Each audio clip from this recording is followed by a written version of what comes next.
नमस्ते। कक्षा है बीएड द्वितीय वर्ष। अपना विषय है शैक्षिक प्रबंधन और समावेशी स्कूल बनाने। इसमें अपने फर्स्ट सेकंड और थर्ड फिफ्थ 5 यूनिट है, उसमें 4 यूनिट हो चुकी है। उसमें लास्ट अपने फिफ्थ यूनिट बाकी है, उसका टॉपिक है। तो अपना आज का टॉपिक है समावेशी शिक्षा। समावेशी शिक्षा जो सामान्य बालक और दिव्यांग बालक, सामान्य बालक और दिव्यांग बालक को हम असमर्थ बालक भी कहते हैं। तो ये ऐसी शिक्षा जो कक्षा में सामान्य बालक या सामान्य बालक और दिव्यांग बालक दोनों को मिलाकर जो शिक्षा दी जाती है उसे हम समावेशी शिक्षा कहते हैं। कक्ष में ऐसा मतलब नहीं, जो ऊंच नीच या विकलांग को अलग बैठाना, ये ऐसा नहीं ऐसा भेदभाव नहीं रखा जाता है। उसको कक्ष में एक ही साथ में रहकर सामान्य रूप से शिक्षा जो दी जाती है उसे हम समावेशी शिक्षा कहते हैं। इसके मुख्यतः 3 भाग है: फिजिकल डिसेबिलिटी और लर्निंग डिसेबिलिटी और चिल्ड्रन फॉर्म। फिजिकली डिसेबिलिटी में इसमें शारीरिक, मानसिक और विकलांग बच्चे आते हैं। और लर्निंग डिसेबिलिटी में अधिवक्ता आते हैं जो फिजिकली और मेंटली फिट रहते हैं। चिल्ड्रन फॉर्म इसमें सामान्य, अनुसूचित जनजाति, अनुसूचित जनजाति और जनजाति और अन्य पिछड़ा वर्ग के आते हैं। इसमें जो समावेशी शिक्षा के 4 भाग बांटे गए हैं। तो उसमें पहला है सामान्य शिक्षा, दूसरा है विशिष्ट शिक्षा, थर्ड है एकीकृत शिक्षा और फोर्थ है समावेशी शिक्षा। इसमें जो 4 कक्षा अलग अलग बांटी गई है। इसमें जो सामान्य जो शिक्षा है, जो मतलब है ना, ऐसे राउंड कर रखा है। तो ये सामान्य, जो मतलब सामान्य रूप से इसको शिक्षा दी जाती है। और विशिष्ट बालक जो ट्रायंगल है,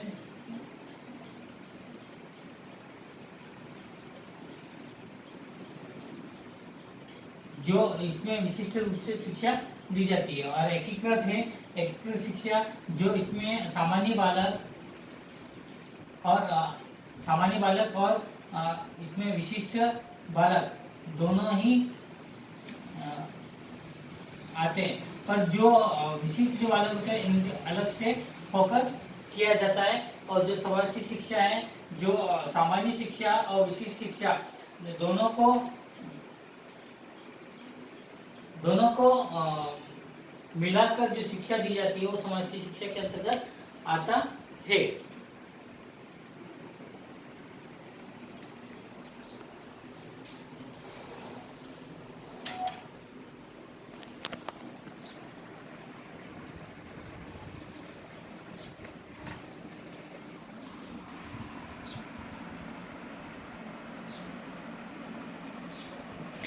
समावेशी शिक्षा के मुख्यतः 3 भाग में रखा गया है: फिजिकली डिसेबिलिटी, शारीरिक मानसिक और विकलांग। शारीरिक मानसिक और विकलांग, तो कहने का मतलब ये दृष्टि मतलब दृष्टिहीन, ठीक से चल नहीं पा रहा है, या मानसिक रूप से पीड़ित है, या विकलांग। लर्निंग डिसेबिलिटी में अनुसूचित जनजाति, लर्निंग डिसेबिलिटी में अधिगम असक्ता। तो इसमें ना जिन बच्चों को फिजिकली व मेंटली भी फिट है, उनके पढ़ने में किसी तरह की क्षमता को फेस करता है या कुछ सुविधा देनी चाहिए, साथ ही पढ़ाना चाहिए। तीसरा है लर्निंग फॉर्म। तो अनुसूचित जाति, अनुसूचित जनजाति और निर्धन है पिछड़े वर्ग के बच्चे। इस तीनों बिंदुओं में समावेशी शिक्षा को देखा जा सकता है। समावेशी शिक्षा का अर्थ सभी विद्यार्थियों को समान शिक्षा देना या प्रदान करना। इस शिक्षा में सभी बच्चों को समान रूप से शिक्षा दी जाती है।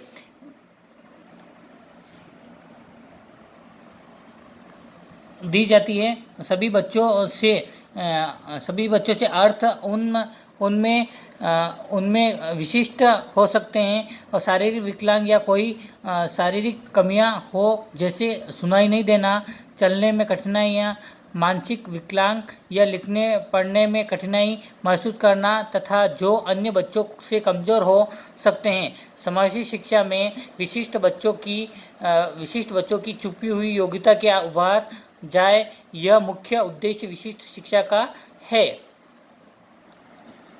आज केवल प्रतिभाशाली बच्चों को ही बढ़ावा न दिया जाए, बल्कि सभी प्रकार से कमज़ोर या पिछड़े बच्चों को अनुसूचित जनजाति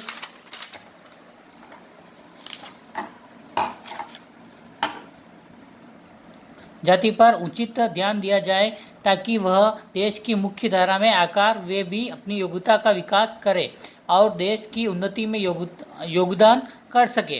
प्रतिभाशाली बच्चा जिसको सब कुछ आता हो और वह सब कुछ जल्दी सीखता हो, ऐसे बच्चों के लिए भी कोई अलग स्कूल नहीं होना चाहिए। तो इन सभी बच्चों को हमें एक ही साथ स्कूल में पढ़ना होगा।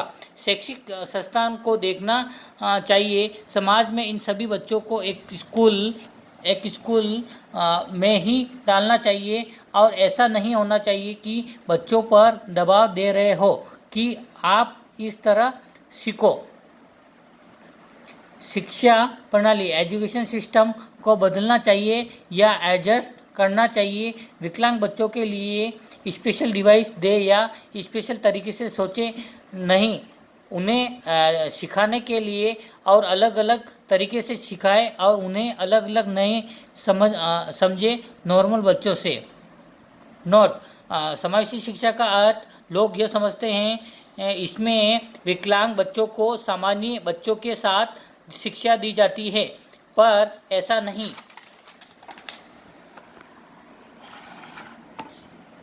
वास्तव में समावेशी शिक्षा केवल विकलांग बच्चों तक नहीं है, बल्कि इसका अर्थ किसी भी बच्चे का बहिष्कार न होना भी है।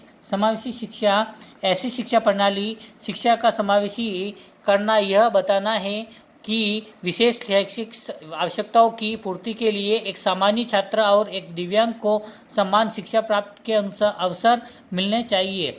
समावेशी शिक्षा या एकीकरण के सिद्धांत की ऐतिहासिक जड़ें कनाडा और अमेरिका से जुड़ी है। समावेशी शिक्षा की प्रमुख विशेषताएं: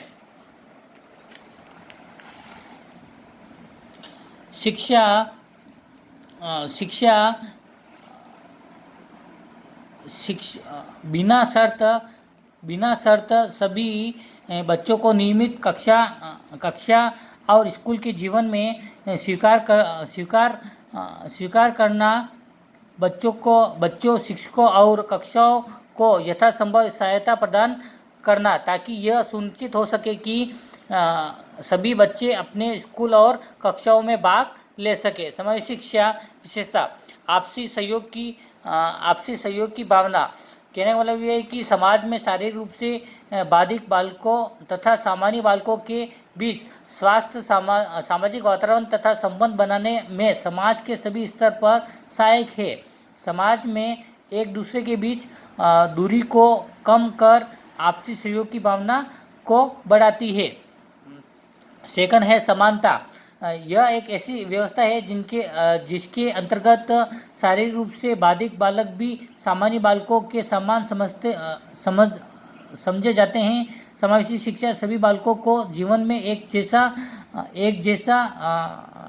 जैसा देखा जाता है। थर्ड,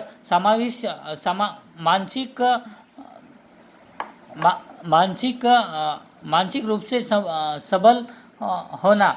समावेशी शिक्षा बाधित बालकों के जीवन स्तर को ऊंचा उठाने तथा उनकी नागरिक अधिकार को सुनिश्चित करती है।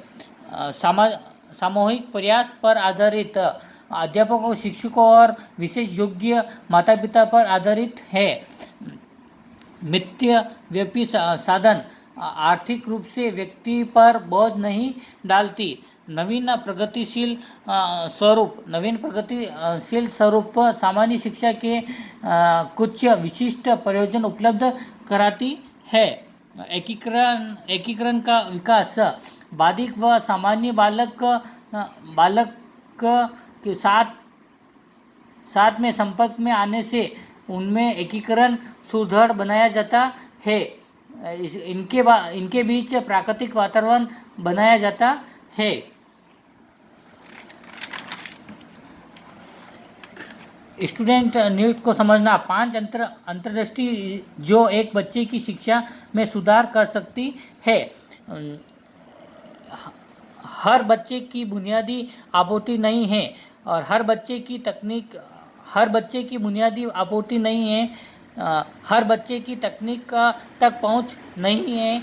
सभी माता पिता अपने बच्चों की शिक्षा में शामिल नहीं होते हैं। प्रत्येक बच्चे के लिए यह अकादमिक रूप में आसान नहीं होता है। हर बच्चा एक कहानी के साथ आपकी कक्षा में आता है।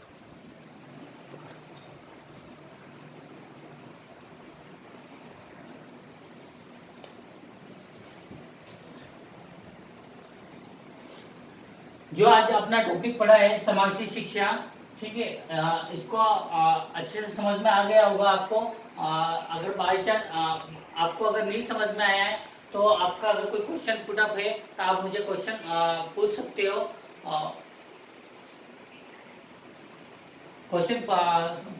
हो। इसी के साथ धन्यवाद आपका, और अच्छे से आपने सुना है। धन्यवाद।